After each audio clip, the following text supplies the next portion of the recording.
Can someone turn the lights on, please? Yep, thanks. Australia suffered serious power shortages after World War II. With coal unable to meet the nation's energy needs, it was time to go renewable. In a big way.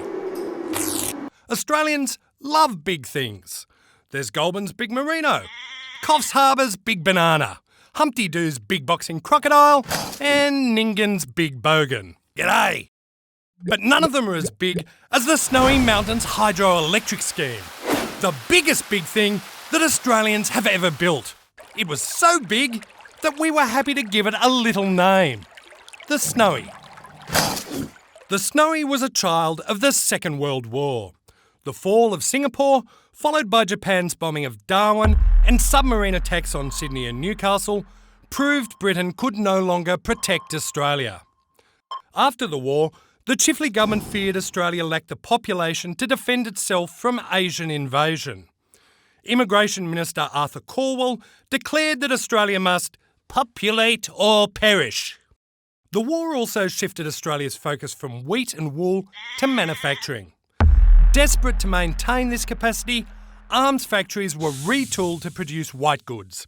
And in 1948, Prime Minister Ben Chifley launched Australia's first mass-produced car. But more people and more products meant more power, and that was in short supply. Now, water and electricity generally don't mix. But Danish expat Olav Olsen recommended Australia's highest river, the Snowy, be diverted to the Murray via massive tunnels, with the descending water driving turbines to generate electricity. But state governments couldn't agree on how to use the river. New South Wales wanted it for irrigation, Victoria wanted it for power, and South Australia just wanted New South Wales and Victoria to leave it some water.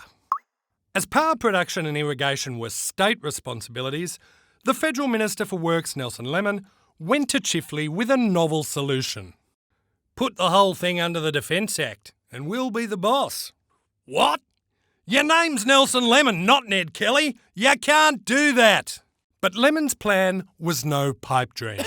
He convinced his colleagues that Australia's coastal coal stations were vulnerable to attack and that an inland and largely underground power system would secure Australia's energy supply in times of war.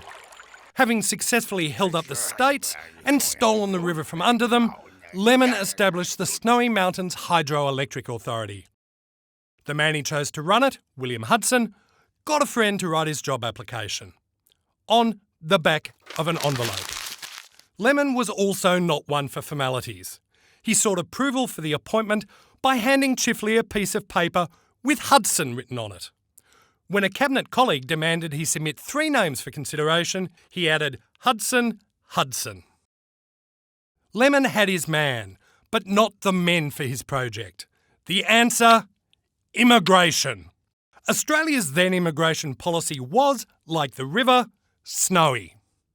In 1947, 89% of Australian residents were Australian-born, 90% were Anglo-Celtic, and 99.75% of non-Indigenous people were of European descent.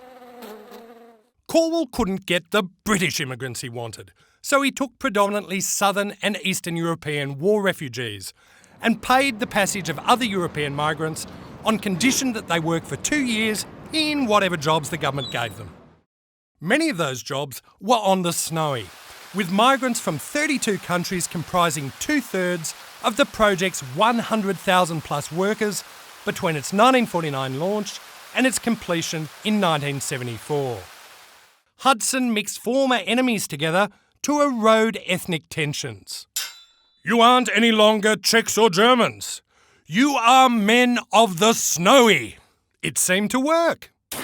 The Snowy also changed Australian attitudes to immigration. It was the cradle of a multicultural Australia.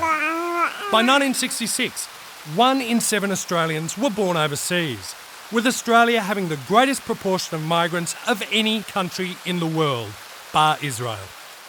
Workers on the Snowy set world tunnelling records and developed new technologies, including rock bolts to pin unstable rock and SNOWCOM, one of the world's earliest computers.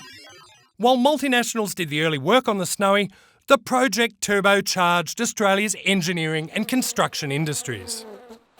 The Snowy Mountains Hydroelectric Authority diverted 4 rivers, built 7 power stations, 16 dams, 225 kilometres of tunnels and aqueducts, and 1,600 kilometres of roads and railway, and provided irrigation to support new fruit growing and dairy communities. But if you think that's big, in 2017 Prime Minister Malcolm Turnbull announced Snowy would be back, bigger and badder than ever, with, wait for it, Snowy 2.0. That's almost as catchy as the incredibly blokey Snowy Mountains Hydroelectric Authority anthem. Take it away, boys! Give me a man who's a man among men, who'll stow his white collar and put down his pen. We'll blow down a mountain and build you a dam, bigger and better than old Uncle Sam. Whoa!